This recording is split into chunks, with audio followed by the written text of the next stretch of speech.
नई Delhi railway station की चहल पहल में हर कोई अपनी अपनी मंजिल में खोया था।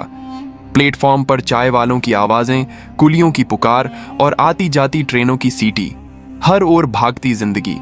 इसी भीड़ के एक कोने में बैठी थी नेहा, उम्र करीब 22 साल, चेहरा धूप और धूल से झुलसा हुआ, आंखों में बेबसी और थकान का समंदर।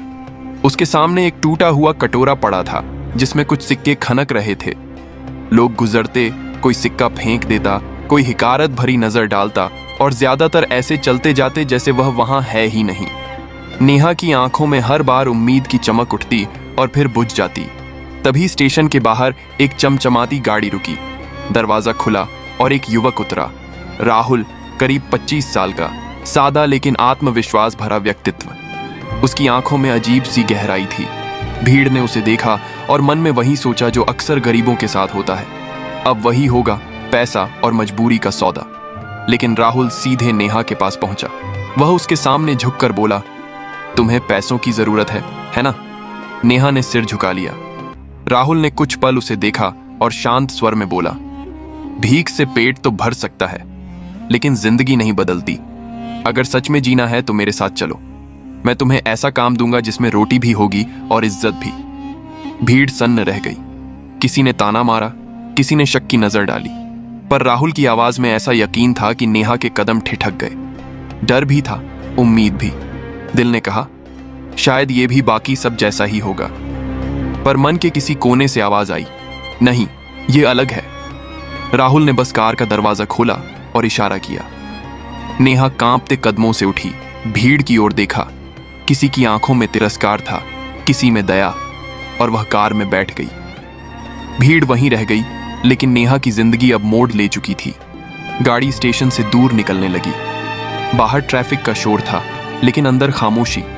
नेहा खिड़की से बाहर देख रही थी, दिल तेजी से धड़क रहा था। कहीं मैंने गलती तो नहीं की? करीब आधे घंटे बाद गाड़ी एक शांत मोहल्ले में रुकी। राहुल ने दरवाजा खोला और बोला, डरने की जरूरत नहीं, ये मेरा घर और मेरा काम है। आज से तुम्हारी जिंदगी यहीं से बदलेगी। नेहा ने हिचकते हुए अंदर कदम रखा। साधारण सा मकान, लेकिन अंदर का माहौल कुछ और ही था। रसोई में गैस पर सब्जी की खुशबू, एक कोने में सजे स्टील के टिफिन और दीवार से टिके बैग, सब एक सलीके से व्यवस्थित। राहुल ने मुस्कुराते हुए कहा, यह मेरा छोटा सा टिफिन सर्विस बिजनेस है।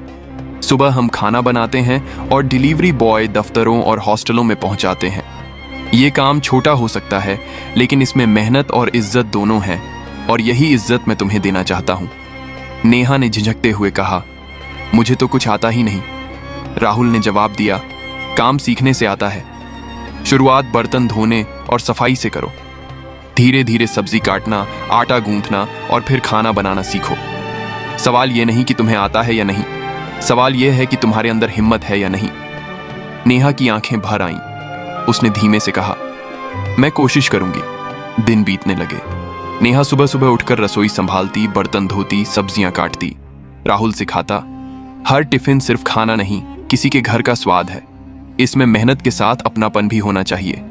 लेकिन समाज इतना आसान नहीं था। मोहल्ले में लोग कानाफूसी करते, अरे यही तो वही लड़की है जो स्टेशन पर भीख मांगती थी, अब लड़के के घर काम कर रही है। ये बातें नेहा के दिल को चीर देती।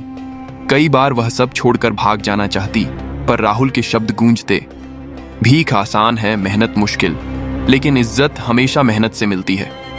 एक शाम जब नेहा बहुत रोई, राहुल ने उसके पास बैठकर कहा, लोग चाहे जो कहें, फर्क नहीं पड़ता।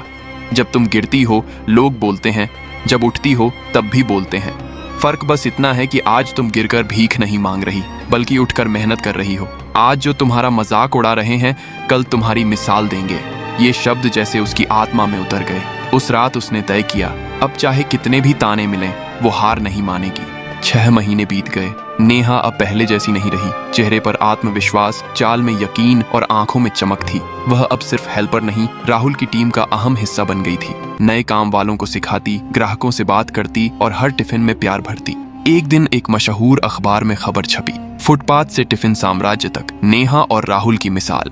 खबर पूरे दिल्ली में फैल गई। जो लोग कभी ताने कसते थे, अब गर्व से उनका नाम लेने लगे। एक शाम काम खत्म होने के बाद नेहा ने राहुल से कहा, राहुल जी, अगर आप उस दिन मुझे स्टेशन से ना उठाते तो मैं आज भी वहीं भीख मांग रही होती। राहुल मुस्कुराया। नेहा, मैंने सिर्फ हाथ बढ़ाया था, चलना तो तुम्हें ही पड़ा। अगर तुम्हारे अंदर हिम्मत नहीं होती तो मेरी मदद भी बेकार थी। नेहा की आंखें नम हो गईं। उसने कहा, अब यह कारोबार सिर्फ आपका नहीं, मेरा भी है। मैं वादा करती हूँ इसे इतना बड़ा बनाऊंगी कि कोई भूखा ना सोए। कुछ महीनों बाद उन्होंने अपने बिजनेस को नाम दिया अपना घर टिफिन सर्विस। शहर के टाउन हॉल में एक विशेष सम्मान समारोह था। घोषक की आवाज गूंजी, कृपया स्वागत कीजिए नेहा और राहुल का। तालियों की गूंज से हॉल भर गया। नेहा मंच पर खड़ी हुई, माइक के सामने कांपती आवाज में बोली, मैंने भूख भी देखी है और तिरस्कार भी। लोग कहते थे मैं कुछ नहीं कर सकती, लेकिन राहुल जी ने मुझे दिखाया कि भीख से पेट भर सकता है, पर इज्जत सिर्फ मेहनत से मिलती है। आज अगर मैं यहाँ हूं तो उनकी इंसानियत और भरोसे की वजह से। संपूर्ण हॉल खामोश था। फिर तालियों की गूंज उठी। नेहा ने आगे कहा, अब हमारा सपना सिर्फ कारोबार चलाना नहीं, बल्कि यह सुनिश्चित करना है कि इस शहर में कोई भी भूखा ना सोए। अपना घर टिफिन सर्विस अब सिर्फ खाना नहीं पहुंचाती, उम्मीद पहुंचाती है। राहुल मंच पर आया और बोला, किसी इंसान को अगर मौका दिया जाए तो वह चमत्कार कर सकता है। हमें बस उसका हाथ पकड़कर उसे खड़ा करना होता है, बाकी रास्ता वह खुद तय कर लेता है। कार्यक्रम के बाद नेहा ने मुस्कुराते हुए कहा, राहुल जी, आज पहली बार लग रहा है कि मैं सच में जी रही हूं। अब मेरी पहचान भीख नहीं, मेहनत है। राहुल ने उसकी ओर देखा और बोला, हाँ नेहा, अब तुम्हारी पहचान मेहनत और इंसानियत है। यही सबसे बड़ी जीत है। दोस्तों, कहानी अगर अच्छा लगा हो तो वीडियो को लाइक और चैनल को सब्सक्राइब करें।